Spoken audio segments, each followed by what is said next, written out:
আমরা তৃতীয় শ্রেণীর প্রাথমিক বিজ্ঞান বিষয়ের প্রথম অধ্যায়ের চকগুলা করব পাঠ্য বইয়ের। আচ্ছা, 5 পৃষ্ঠা একটা চক আছে।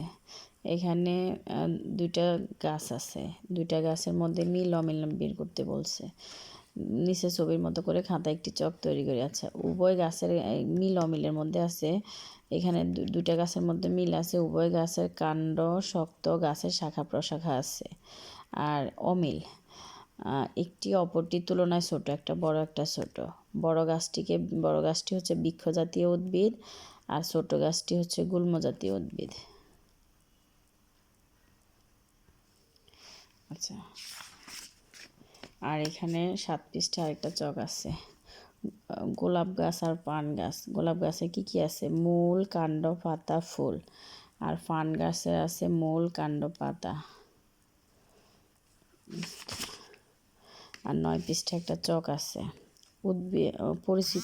পরিচিত উদ্ভিদের ছবি। আচ্ছা, ক পাতা, কাণ্ড, মূল। গাছে কি আছে? ক নাম্বারে আছে পাতা, খ নাম্বারে কাণ্ড, গ নাম্বারে মূল। তাহলে পাতা উদ্ভিদের বৃদ্ধির জন্য খাদ্য তৈরি এবং শ্বাস প্রশ্বাসে সাহায্য করে। কাণ্ড প্রয়োজনীয় পানি ও পুষ্টি উপাদান উদ্ভিদ দেহের বিভিন্ন অংশে পৌঁছে দেয়। মূল উদ্ভিদের জন্য প্রয়োজনীয় পানি ও পুষ্টি উপাদান মাটি থেকে গ্রহণ করতে সাহায্য করে।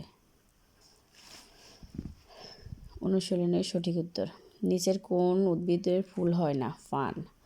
উদ্ভিদ কোন অংশে খাদ্য প্রস্তুত করে? পাতা। নিচের কোন উদ্ভিদের মূল মাটির অনেক গভীরে যায়?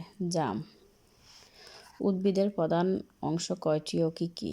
উদ্ভিদের প্রধান অংশ 5টি: মূল, কাণ্ড, পাতা, ফুল, ফল।